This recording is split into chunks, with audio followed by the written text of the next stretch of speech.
Hi viewers, welcome to simple solution YouTube channel.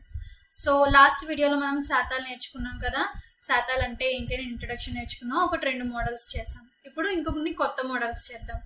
ఒకవేళ ఎవరైనా last time వీడియోని చూడకపోతే లింక్ డిస్క్రిప్షన్లో ఇస్తాను, దాని మీద క్లిక్ చేసి చెక్ చేయండి. ఓకేనా? అలాగే మా వీడియోస్ ఒకవేళ మీకు నచ్చినట్లయితే లైక్ చేయండి, సబ్స్క్రైబ్ చేయండి, షేర్ చేయండి. ఏదైనా డౌట్స్ ఉంటే కామెంట్ చేయండి. ఓకేనా?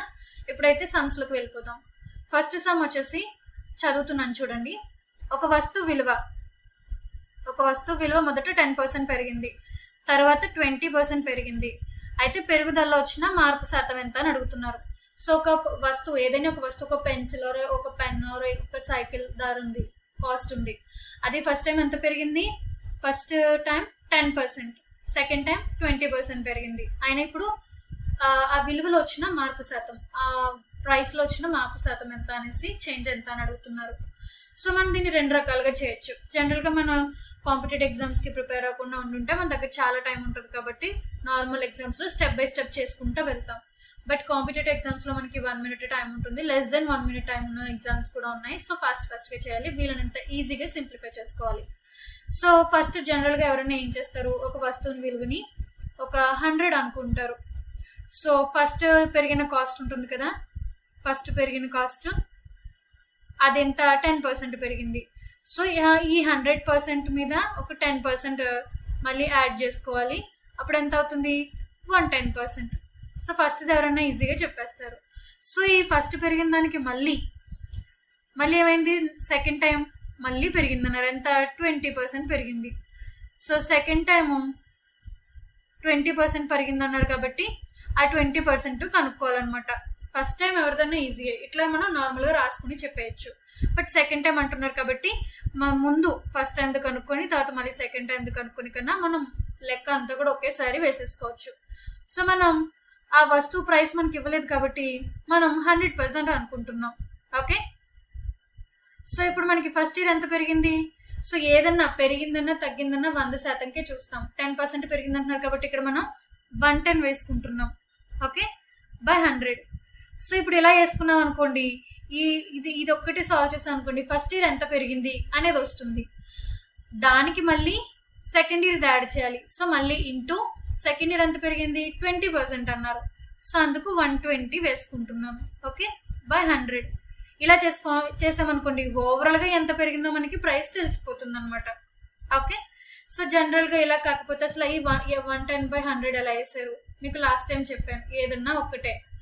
సో మనకి ఒక వస్తువు ప్రైస్ 100% ఒక 100 అనుకుంటే ఇప్పుడు 10% ఇంక్రీజ్ అయింది. సో 110% ఎంత? సో అప్పుడు ఏమవుతుంది? 110/100 ఇంటూ 100. ఓకే, ఇలా రాసుకోవాలన్నమాట. సేమ్ అలా రాసుకున్నదే. ఇప్పుడు 120 రాసుకున్నాం అనుకోండి, అప్పుడు ఇదంతా ఉంది కదా, ఈ 110/100 ఇంటూ 100 ఉంది కదా, ఇదంతా 100%గా తీసుకొని ఇక్కడ 120 చేసుకుంటాం అనమాట. సో అలా ఈ స్టెప్ వేసాను, డైరెక్ట్గా వేసాను, కన్ఫ్యూజ్ అవ్వకండి. ఓకే. సో ఇలా వేసుకోవాలి. ఇప్పుడు మనకి 2 ఇయర్స్ కలిపి వేసేసాం. ఇప్పుడు సింప్లిఫై చేసుకుంటే ఆన్సర్ వచ్చేస్తుంది. సో ఈ 100 క్యాన్సిల్ అయిపోయింది. ఈ 0 క్యాన్సిల్ అయిపోయింది. సో 11/12 ఎంత? 132%. సో ఇది మొత్తం పెరిగింది. సో మొత్తం ప్రైస్ మీద పెరిగింది 132%. మనకి పెరిగింది మాత్రమే అడుగుతున్నారు. అప్పుడు ఏం చేయాలి? 100లోంచి తీసేయాలి. మనం వస్తువు విలువ ఎంత అనుకున్నాం? 100% అనుకున్నాం కదా. సో ఇప్పుడు ఈ పెరిగింది ఉంది 132% మైనస్ 100% తీసేసాము. ఇప్పుడు ఎంత ఉంది? 32%. ఇది కేవలం 2 సంవత్సరాల్లో పెరిగిన పర్సంటేజ్ అనమాట. సో మనకి ఆన్సర్ వచ్చేసింది 32%. సో ఇలా చేసుకోవాలన్నమాట సింపుల్గా. ఓకే, ఇప్పుడు ఇంకొక సమ్ చూద్దాం. సో ఒకవేళ మీకు ఏమైనా డౌట్స్ ఉంటే కామెంట్స్లో వివరించండి, తప్పకుండా నేను చెప్తాను. ఓకే. సో ఒకవేళ మా వీడియోస్ నచ్చినైతే తప్పకుండా లైక్ చేయండి ఫ్రెండ్స్, అలాగే షేర్ చేయండి. ఇప్పుడు సెకండ్ సమ్ చూడండి. ఒక ఊరి జనాభా, అంటే ఒక ఊరు ఉంది, దాని జనాభా ఫస్ట్ ఇయర్ సునామీ వల్ల 10% పోయింది. తర్వాత సెకండ్ ఇయర్ ప్లేగ్ వ్యాధి వల్ల ఇంకొక 10% పోయింది, తగ్గిపోయింది. 2 సంవత్సరాల తర్వాత, మరి వరుసగా 2 సంవత్సరాలు తగ్గింది కదా, 2 సంవత్సరాల తర్వాత ఆ ఊరు జనాభాలో వచ్చిన చేంజ్ ఎంత అని అడుగుతున్నారు. సో ఫస్ట్ ఎంత 10% డిక్రీజ్ అయిపోయింది, తర్వాత కూడా ఇంకొక 10% డిక్రీజ్ అయిపోయింది. ఇప్పుడు ఉన్నది ఎంత అని అడుగుతున్నారు. సో సేమ్ అనమాట, మనం సేమ్ ఫార్ములాని వేసుకొని చేసుకుంటాం ఈజీగానే. సో సమ్ చేసేద్దాం. సో ఒక ఊరి జనాభా అన్నారు కదా, ఊరి జనాభా అంతటిని ఏం చేయాలంటే ఒక 100% కింద తీసుకోవాలి. ఫస్ట్ ఇయర్ ఏమైంది, సునామీ వచ్చిందంట పాపం వాళ్ళకి, వచ్చి 10% పోయింది. సో ఊరి జనాభా అంతటిని మనం 100%, ఊరి జనాభా అంతటిని మనం ఒక 100% అనుకున్నాం అనుకోండి. సో ఏమైంది, సునామీ వచ్చి 10% పోయింది. సో దాంట్లో నుంచి 10% తీసేస్తే ఎంత, 90. ఓకే. సో ఇప్పుడు మళ్ళీ నెక్స్ట్ ఇయర్ మళ్ళీ ప్లేగ్ వ్యాధి వచ్చింది, వచ్చి ఈ 90%లోని మళ్ళీ ఇంకొంచెం అమౌంట్ అంటే ఇంకొక 10% పోయారంట. సో ఇప్పుడు ఇందాక 100 అయింది కదా, ఇప్పుడు మళ్ళీ 100లోంచి తీస్తాను అనకూడదు.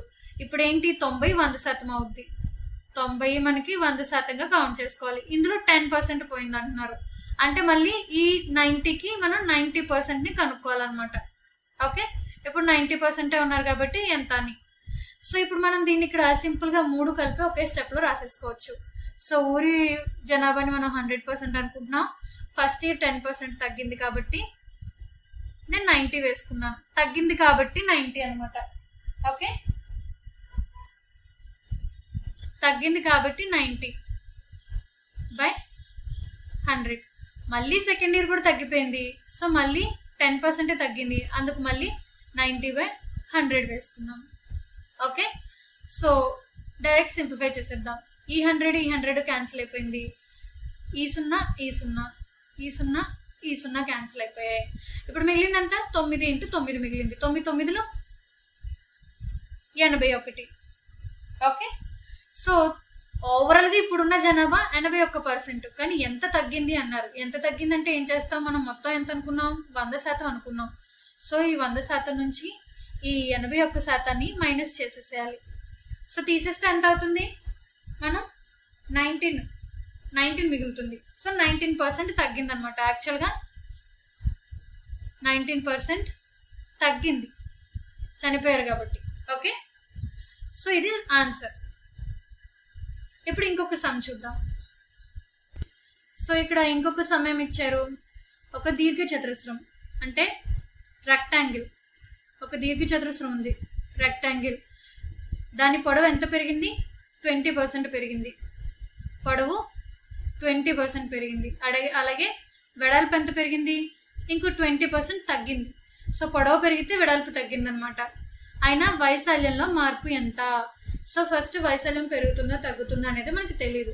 సో పెరిగినా తగ్గినా ఆ వైశాల్యంలో మార్పు ఎంత అని అడుగుతున్నారు. ఓకే, సో దీర్ఘ చతురస్రం యొక్క ఫస్ట్ వైశాల్యం అడుగుతున్నారు కాబట్టి వైశాల్యానికి ఫార్ములా ఏమవుతుంది, మనకి ఏమైనా సరే 2D కానీ 3D కానీ డయాగ్రామ్స్ ఇచ్చినప్పుడు ఏం చేయాలంటే వాటి ఫార్ములాస్ ప్రకారం చేసుకోవాలి. ఎందుకంటే మనకి 2D డయాగ్రామ్స్ అయితే ఓకే, 3D ఐటమ్స్లో ఏమవుతుంది, మనకి 6 క్యూబ్లు 6 స్క్వేర్లు ఇలా వస్తుంటాయి కదా. సో అప్పుడు సపోజ్ 6 క్యూబ్ ఉంది, వ్యాసార్థమే అడిగారు, వ్యాసార్థంలో మార్పు చేశారు.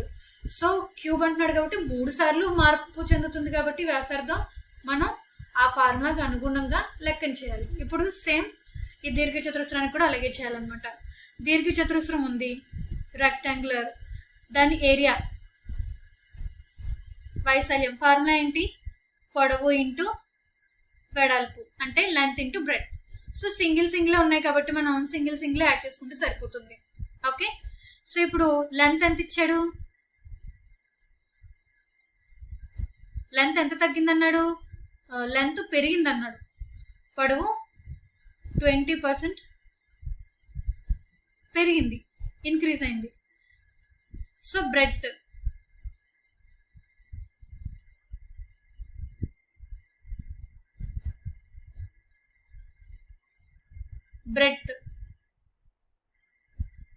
ఎంత 20% తగ్గింది అన్నారు. ఓకే, సో బ్రెడ్త్ తగ్గింది అన్నాడు. ఇప్పుడు మనకి ఫార్ములా తెలుసు L × B. సో మనం ఒకటే ఉన్నాయి కాబట్టి స్క్వేర్స్ ఏం లేవు కాబట్టి ఒక్కొక్కటి వేసుకొని చేసేస్తాం. సో ఇప్పుడు డైరెక్ట్ వేసేద్దాం రెండింటికి కలిపి. సో ఫస్ట్ లెంత్కి చూసి తర్వాత బ్రెడ్కి చూడాల్సిన అవసరం లేదు. ఓకే, సో మనం ఫస్ట్ దీర్ఘచతురస్రం యొక్క వైశాల్యాన్ని ఒక 100% అనుకుందాం. Okay, 100%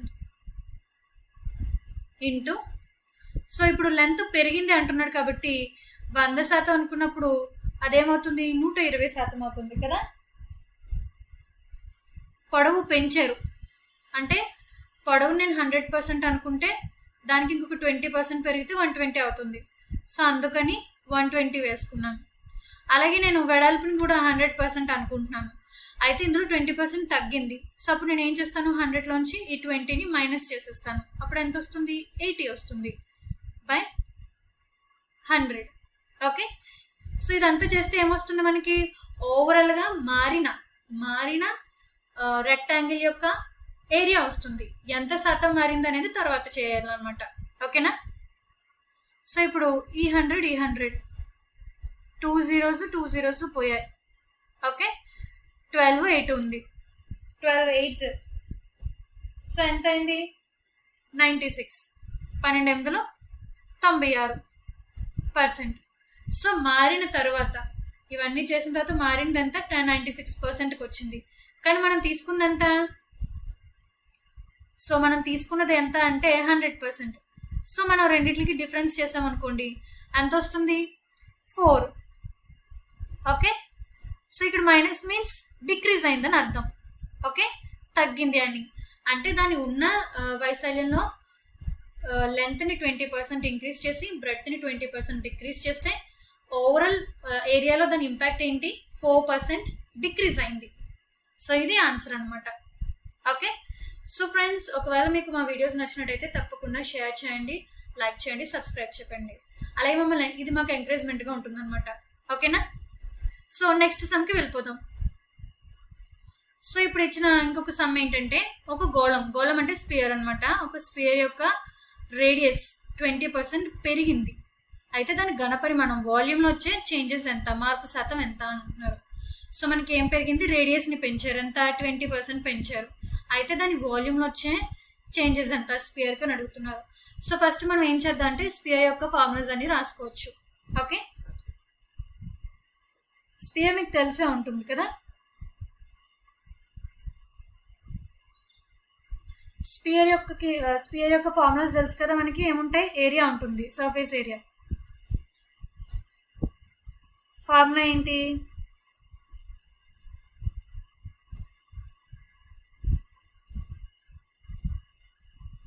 four pi r square.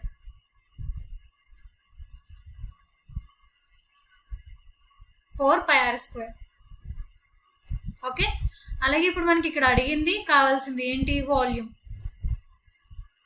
Volume వీతో సూచిస్తాం. సో వాల్యూమ్ ఘనపరిమాణం యొక్క ఫార్ములా ఏంటి, 4/3 పై ఆర్ క్యూబ్. ఓకే, ఇప్పుడు మనకి సమ్కి కావాల్సింది ఈ ఫార్ములా అనమాట. ఓకే, సో ఇక్కడ మనకి ఆర్ ఎంత ఉంది, 3 సార్లు అంటే 4/3 pi into are into r. So ఇక్కడ మనం 3 సార్లు గుణిస్తున్నాం కాబట్టి 3 సార్లు మార్పు ఉంటుంది. సపోజ్ 20% పెంచితే ఇక్కడ 20%, 20%, ఓవరాల్గా చేయాలి. 3 20s కదా, డైరెక్ట్ 60 వేసేయకూడదు. ఓకే, సో ఇప్పుడు మనకి ఫార్ములా తెలిసింది కాబట్టి వేసుకుందాం. సో గోళం యొక్క ఘనపరిమాణం ఏంటి, 4/3 పై ఆర్ క్యూబ్. ఆర్ 3 సార్లు ఉంది కాబట్టి ఇక్కడ మనం 3 సార్లు హెచ్చించాలన్నమాట, 3 సార్లు పెంచాలి. దానికి అప్పుడే ఘనపరిమాణంలో మార్పు వస్తుంది. వైశాల్యం అడిగితే 2 సార్లు, ఎందుకంటే వైశాల్యం 2D కాబట్టి మనకి ఆర్ స్క్వేర్ అలా వస్తుంది కాబట్టి 2 సార్లు. అదే ఘనపరిమాణం అడిగితే మ్యాక్సిమం 3 సార్లు. ఓకే, సో ఇప్పుడు సమ్ చేద్దాం. ఇప్పుడు మనకి ఈ స్పియర్ యొక్క ఒరిజినల్ మనకి ఎటువంటి కొలతలు తెలియదు కదా. సో అప్పుడు మనకి ఏం తెలియదు, ఒరిజినల్ ఘనపరిమాణం కూడా తెలియదు, మనకి వాల్యూమ్ కూడా తెలియదు. అప్పుడు ఏం చేస్తాం, ఎప్పుడు చేసినట్టు దాన్ని 100% అనుకుంటాం. ఓకే, ఇంటూ, సో నేను 3 సార్లు చేయాలి కాబట్టి విడివిడిగా చేయట్లేదు, మూడింటిని కలిపి ఒకే ఫార్ములా వేసేస్తున్నాను. సో ఎంత శాతం పెరిగింది అన్నాడు, 20%. సో మనకి జనరల్గా ఆర్ని 100% అనుకుంటే 20% పెరిగిన తర్వాత ఏమవుతుంది 120 అవుతుంది. ఓకే, లేదా ఇంకొకలా చెప్పుకోవచ్చు, R 100 అన్నాం కదా, దీన్ని 100% అనుకుంటే 120% ఎంత అవుతుంది. అప్పుడు ఫార్ములా ఎలా రాసుకుంటాం, మనకి తెలియదు కాబట్టి ఇది కావాలి కాబట్టి 100 × 120/100 వేసుకుంటాం. ఇదంతా ఏంటి, ఒక ఆర్కి. ఇలా మనకి 3 ఆర్లు ఉన్నాయి, మళ్ళీ అంతటిని కలిపి ఆర్ కింద అనుకొని 100% కింద అనుకొని మళ్ళీ 20% పెరిగింది కాబట్టి 120/100 వేసుకుని చేస్తాం. ఓకే, సో ఇది రెండవది. సో మళ్ళీ దీనంతటిని 100% అనుకొని మళ్ళీ అది 100% అవుతుంది కాబట్టి 120%ని కనుక్కోవడానికి మళ్ళీ వేస్తాం. అలా 3 సార్లు వేయాలి. ఈ లోపు మనకి టైం అయిపోతుంది, సమ్ అయిపోతుంది కాబట్టి ఇదంతా కూడా ఒకే స్టెప్లో వేసేస్తాను.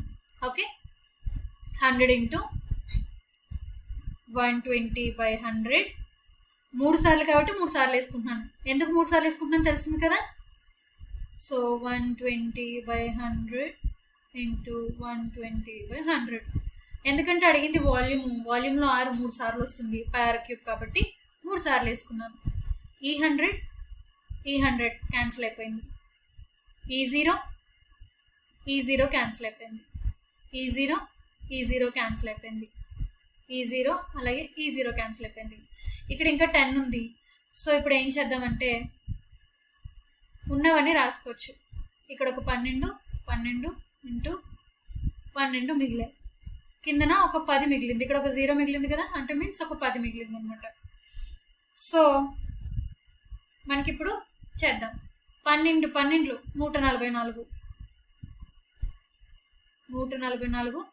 × 12/10. ఓకే, సో ఇప్పుడు మళ్ళీ ఇంకొకసారి చేద్దాం. సో 144 × 12 ఎంత అవుతుంది, డైరెక్ట్గా 12³ కూడా చేసేయచ్చు, నేను మీకు అర్థం అవడం కోసం. 1728/10. 10 ఉంది కాబట్టి 10తో భాగిస్తే ఏమవుతుంది 172.8%. ఇదేంటి, పెరిగిన ఓవరాల్ ఘనపరిమాణం అనమాట. సో ఇప్పుడు పెరిగిన మాత్రం అడిగారు కాబట్టి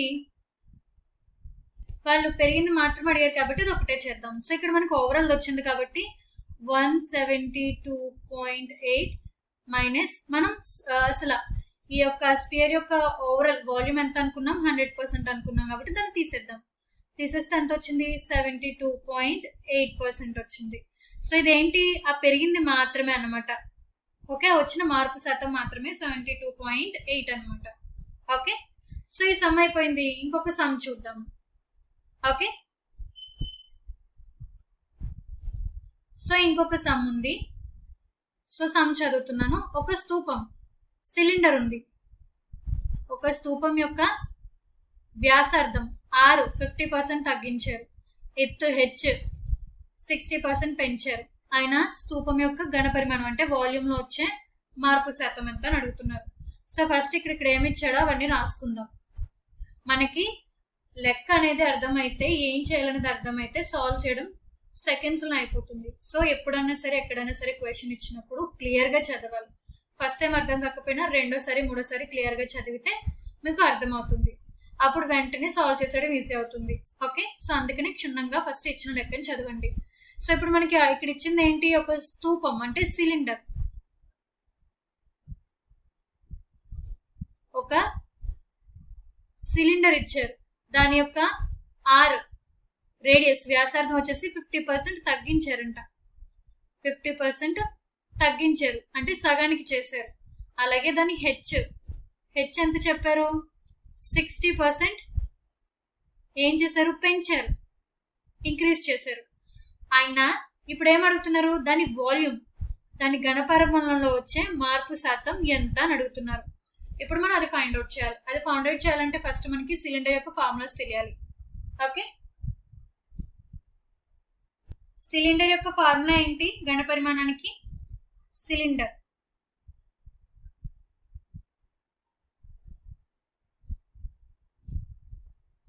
volume V equals to, okay, so formula ఏంటి, πr² H. ఇక్కడ హెచ్ ఒక్కసారి వచ్చింది కానీ ఆర్ 2 సార్లు వచ్చింది. సో ఇక్కడ మనం ఆర్ని ఎన్నిసార్లు తీసుకోవాలి? 2 సార్లు తీసుకోవాలన్నమాట. అంటే pi into are into H. So ఈ ప్రకారంగానే ఈ వాల్యూస్ని కూడా వేసుకోవాలి. ఇప్పుడు నార్మల్గా ఆర్ని 100% అనుకున్నాను, దాంట్లో ఇప్పుడు నేను 50% తగ్గించేసాను. సో 50% తగ్గించేస్తే ఇప్పుడు నేను వేసుకోవాల్సింది ఎంత? 50%. ఓకే, 50/100 వేసుకోవాలి. ఇలా 2 సార్లు వేసుకోవాలి. హెచ్ ఉంది, హెచ్ నార్మల్గా 100%, దాన్ని నేను 60% పెంచేసాను. అప్పుడు ఏమవుతుంది? 160%కి కనుక్కోవాలి నేను కదా. సో ఒక్కసారి వేసుకోవాలి, ఎందుకంటే హెచ్ ఒకటే ఉంది కాబట్టి. సో 160/100 వేసుకుంటాం. ఇప్పుడు వేసుకొని డైరెక్ట్గా అంతా ఒకే ఫార్ములాలో వేసుకొని చేసేద్దాం. ఓకే,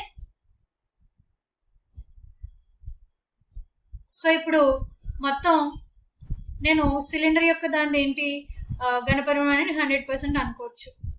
ఇంటూ 2 ఆర్లు ఉన్నాయి కాబట్టి నేను చెప్పాను కదా సగానికి తగ్గించారు కాబట్టి 50/100 వేసుకుంటున్నాను. ఇంటూ 50/100 ఇంటూ హెచ్ పెంచారు, 60% పెంచారు కాబట్టి 160/100.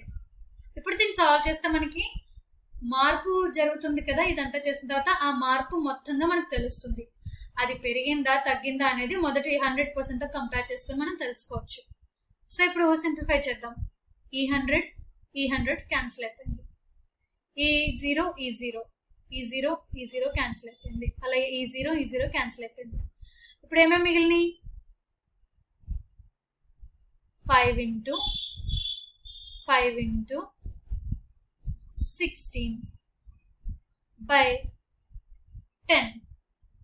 సో మిగిలింది ఇదే కదా. 5 5 5 5 25 ఇంటూ 16/10. ఓకే, సో 25 ఇంటూ 16 ఎంత అవుతుంది? 400 అవుతుంది. బై 10. ఈ 0 పోయింది. ఇప్పుడు ఎంత అయింది? 40%. సో ఆర్ రేడియస్ని సగానికి తగ్గించి హైట్ని 60% చేసిన తర్వాత మనకి ఓవరాల్ వాల్యూమ్ ఎంత అయింది? మునుపటి వాల్యూమ్తో పోల్చుకుంటే 40% అయింది. ఓకే, మునుపటి వాల్యూమ్ ఎంత అనుకున్నాం మనం? 100% అనుకున్నాం. సో ఇప్పుడు మనకి ఆ డిఫరెన్స్ పెరుగుదల కానీ తగ్గుదల కానీ శాతం మనకి తెలియాలంటే సో ఇప్పుడు ఆ పర్సంటేజ్ మనం తెలుసుకుందాం. సో ఇప్పుడు మనకి ఆ మార్పు ఎంత వచ్చింది? 40% వచ్చింది. ఫస్ట్ మనం ఎంత అనుకున్నాం? 100% అనుకున్నాం. సో ఈ రెండింటి మధ్య డిఫరెన్స్ ఎంత ఉంది? 60 -60. మైనస్ మీన్స్ ఏంటి? డిక్రీజ్ అయింది, తగ్గిపోయింది. సో ఇప్పుడు వచ్చిన మార్పు శాతం ఎంత? మారిన ఆ శాతం ఎంత? 60% డిక్రీజ్ అయింది అనమాట. ఓకే, సో ఇది ఈ సమ్ ఆన్సర్. ఈ విధంగా సమ్స్ చేయాలన్నమాట. మనం ఇలా స్టెప్ బై స్టెప్ రాసుకోవాల్సిన అవసరం లేదు, జస్ట్ ఈ స్టెప్లోనే మనం డైరెక్ట్ క్యాన్సిల్ చేసుకొని చేసేయచ్చు. మీకు అర్థం అవడం కోసం అనేసి నేను అలా రాశాను అనమాట. ఎగ్జామ్ హాల్ ఇంత రాసుకోవాల్సిన అవసరం ఉండదు, జస్ట్ ఫాస్ట్గా చేసేసేయాలి. సో ఇలాంటివి ఇంకొన్ని మోడల్స్ ఉన్నాయి, మనం నెక్స్ట్ వీడియోలో చేద్దాం. ఈ వీడియోలో ఇంతే. ఓకే, సో దయచేసి మా ఛానల్ని సబ్స్క్రైబ్ చేసుకోండి. మా వీడియోస్ నచ్చినట్టయితే షేర్ చేయండి, లైక్ చేయండి. నెక్స్ట్ వీడియోలోని మనకి ఇప్పుడు దాకా 100% అనుకుని గట్రా చేస్తున్నాం కదా, ఇలా కాదు. ఇప్పుడు సర్టెన్ అమౌంట్ తీసుకోవచ్చు. లైక్ ఇప్పుడు ఒక సైకిల్ కాస్ట్ 5000 అనుకో, 5000 వేసుకొని చేసుకోవచ్చు. సో ఇప్పుడు దాకా అలవాటు అవ్వడం కోసం మనం ఏదన్నా అనుకుంటున్న సమ్ లైక్ ఊరి జనాభా కానీ, లేకపోతే స్తూపం కానీ, దీర్ఘచతురస్రం వాల్యూమ్ ఏరియా కానీ, స్తూపం వాల్యూమ్ కానీ, వీటిని మనం 100% గానే చేసుకున్నాం. దానికి సర్టెన్ అమౌంట్స్ అనేవి, మెజర్మెంట్స్ అనేవి ఏమి తీసుకోలేదు. ఇప్పుడు అవి తీసుకుని చేద్దాం. ఓకే, సో నెక్స్ట్ వీడియోలో అలా ట్రై చేద్దాం. So thank you for watching this video.